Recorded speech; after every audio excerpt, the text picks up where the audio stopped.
Matthieu, chapitre 15. Alors des pharisiens et des spécialistes de la loi vinrent de Jérusalem trouver Jésus et dirent: Pourquoi tes disciples transgressent-ils la tradition des anciens?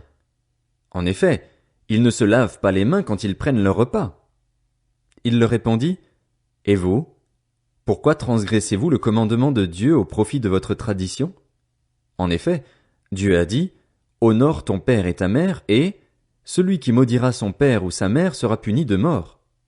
Mais d'après vous, celui qui dira à son père ou à sa mère: Ce dont j'aurais pu t'assister est une offrande à Dieu, n'est pas tenu d'honorer son père ou sa mère. Vous annulez ainsi la parole de Dieu au profit de votre tradition. Hypocrite! Ésaïe a bien prophétisé sur vous, quand il a dit: Ce peuple prétend s'approcher de moi et m'honore des lèvres, mais son cœur est éloigné de moi.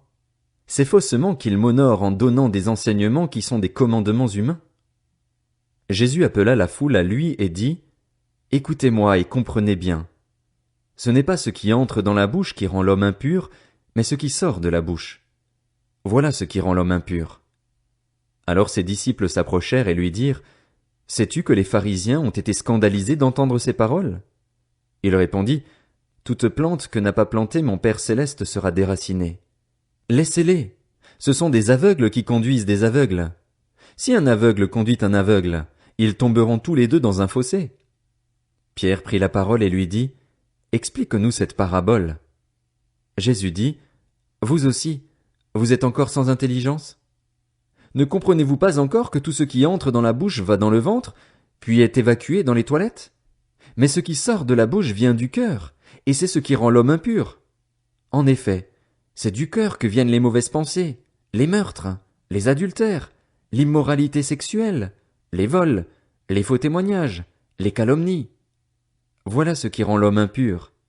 Mais manger sans s'être lavé les mains, cela ne rend pas l'homme impur. Et Jésus partit de là et se retira dans le territoire de Tyr et de Sidon. Alors une femme cananéenne qui venait de cette région lui cria: Aie pitié de moi, Seigneur, fils de David! Ma fille est cruellement tourmentée par un démon. Il ne lui répondit pas un mot. Ses disciples s'approchèrent et lui demandèrent: Renvoie-la, car elle crie derrière nous. Il répondit: Je n'ai été envoyé qu'aux brebis perdues de la communauté d'Israël. Mais elle vint se prosterner devant lui et dit: Seigneur, secours-moi.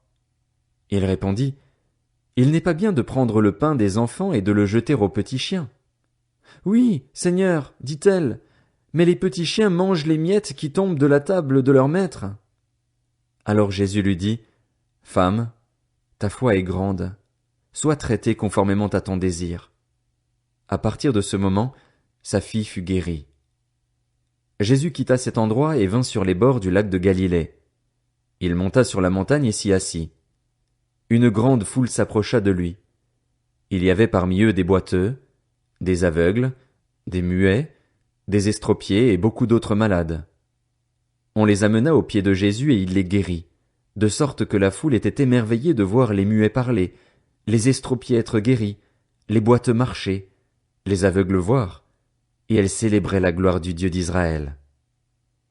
Jésus appela ses disciples et leur dit: Je suis rempli de compassion pour cette foule, car voilà 3 jours qu'ils sont près de moi et ils n'ont rien à manger. Je ne veux pas les renvoyer à jeun, de peur que les forces ne leur manquent en chemin. Les disciples lui dirent: Comment nous procurer dans cet endroit désert assez de pain pour rassasier une si grande foule? Jésus leur demanda: Combien avez-vous de pain? 7, répondirent-ils, et quelques petits poissons.